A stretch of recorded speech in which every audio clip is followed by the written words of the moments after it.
All right, let's just get down to brass tacks here. I'm not getting any magic from all this movie making today. It's a little rushed, it's a little forced, but that's all right. We're gonna get what we get.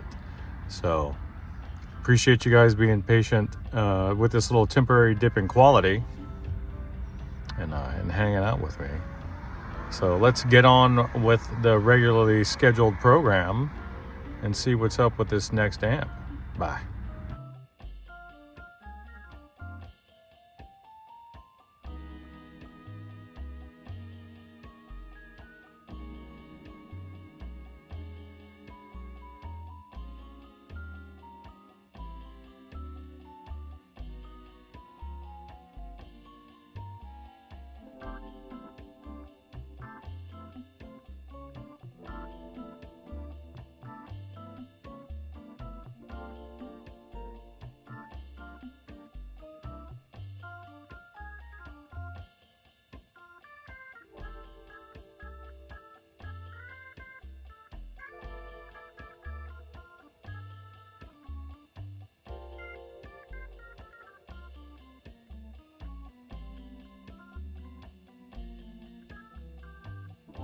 Alrighty, so here we are with a 1974X. You already know it's the Marshall. It's an 18 watt, not the TMV version. This one has 2 channels with a simple tone control and a vibrato. It's got a pair of EL84 power tubes, an EZ81 rectifier, and 3 ECC83s, one of which is a phase inverter. So let me get you situated here. I'll go ahead and put you on a mount so I can kind of keep you out of the way and get you through it. Bye. All right, so this is a customer of mine's amp, and as he recounts, he was playing it. He had an attenuator going, and there was a sizzling sound, and I think it might have shut itself down. So let's take a peek at the fuse situation and see what's going on in there, because we don't know. We're going to try not to make assumptions today. I know that's kind of difficult. Like for this guy, that's kind of what I do. And I just work backwards off of that. Let's see. I don't need to do that. I'm going to just keep these guys in place. Might as well just check continuity. So this is a good fuse. This is what that sounds like right there. That's a good fuse. And that's a good fuse. So that's encouraging. So what was sizzling? Well, we're not sure. So let's get her hooked up on a current limited supply. Am I going to suspect... Oh, these power tubes look roasted. The same thing with this. I don't know what it is. I never see EI tubes. And here's a EZ81 here. That looks pretty well used. I'm not going to say beat, because that would be insensitive. I really wouldn't want to offend this nice and gentle Yugoslavian tube, that's for sure. So we are going to commence with some tests. Let's get her plugged in to the test cab. And the current limited supply. Why wouldn't we do that? Well, we're gonna.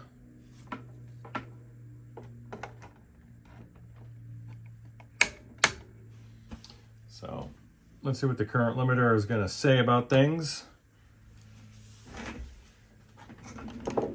I'm always suspicious of these EL84s.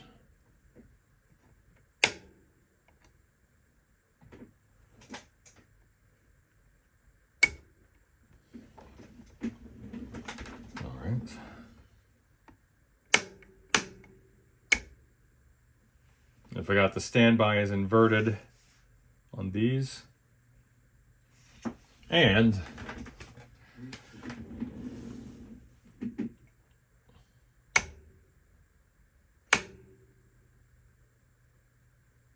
it's not drawing too much current on standby. I'm not expecting it to, but certain faults will.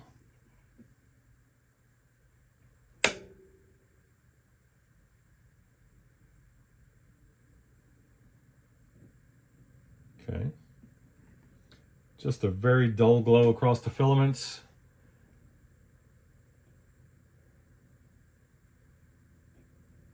And a little bit of RF noise from my phone.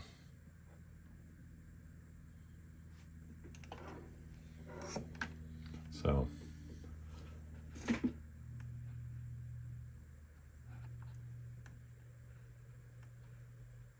but if I start wiggling tubes, very, very low hum from the power amp, which is encouraging.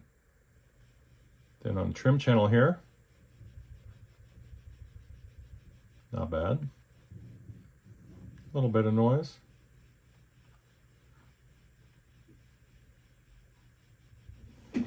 Seems like.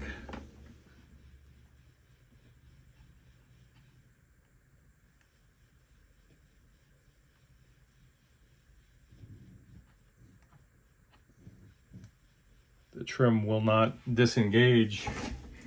Let's see if it'll do it with the foot switch.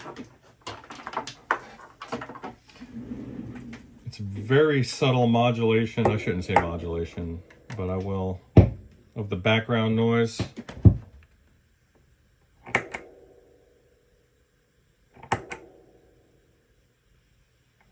There we go. Okay. We'll leave that plugged in for the remainder of the assessment, just because it's annoying. Now,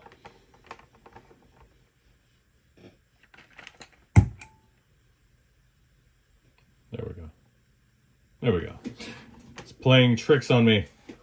So I'm going to put it on standby mode. I'm going to get these shields off. Looks like we have some JJs in there of unknown age and condition. So I'm going to gently rock these tubes here. And what I want to do is I want to find out if perhaps we have a loose pin or two in there that was causing the issues. Maybe it was a mechanically induced failure. So here we go. Start on the preamp end and I'll just get the volumes up. Do we have one noisy socket here?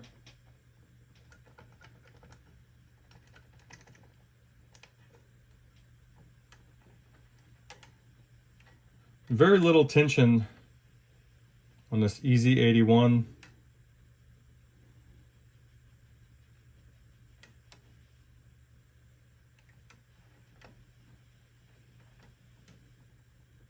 So what was causing that issue, Stevie? Let me drive a signal through her. Let's see what we're going to get. I will do about 700 millivolts. That's just where it's at. That's fine. We'll go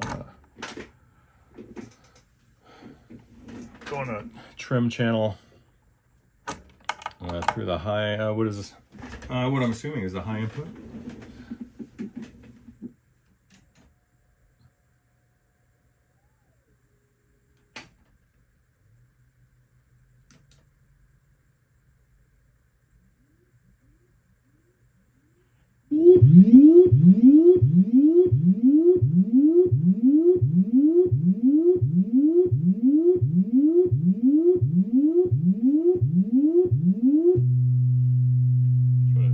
The little metallic rattling back there is just some tools on my bench.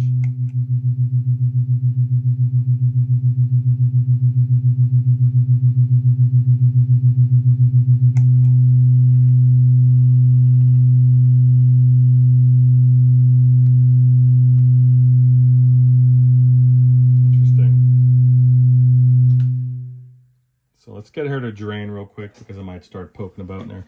Now, Stevie, I should say,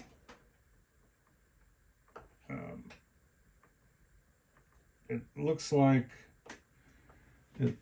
initially I thought the speaker terminals weren't soldered too well, but it appears they are okay. I'll take another look at those. So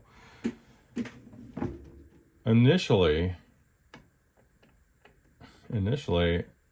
I'm not certain what's caused the issue. It almost, the way you described it, almost sounded like there was some sort of a flame out, which I was obviously concerned about.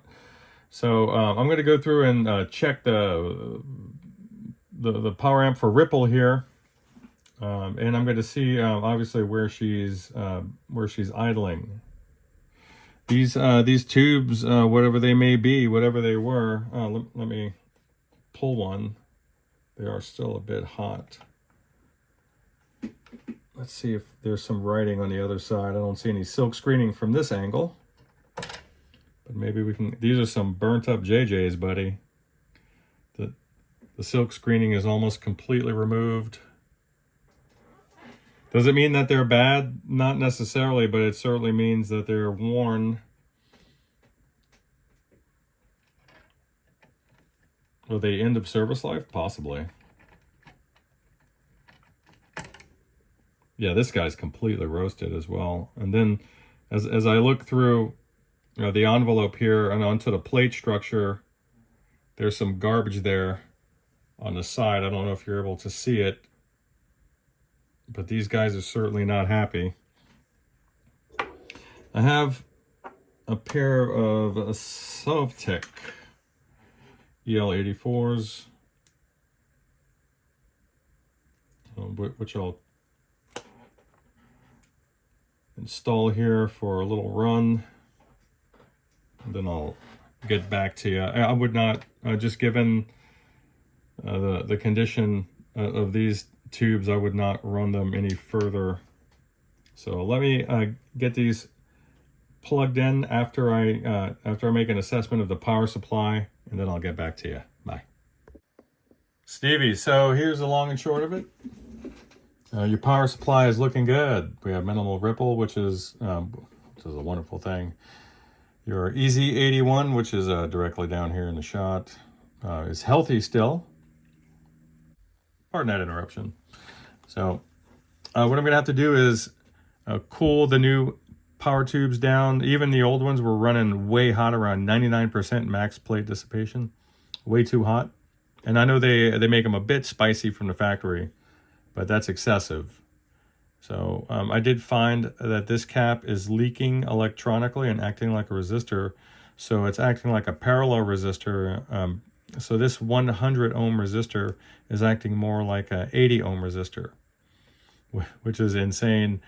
I'm going to replace this guy. We'll see if that brings it into the appropriate range. If not, then even if this guy was healthy, to be completely honest with you, I would like to put a 120 ohm resistor in its place, just so you get more longevity out of the tubes and you're not going to notice anything sonically. So I will give you an update soon. Bye.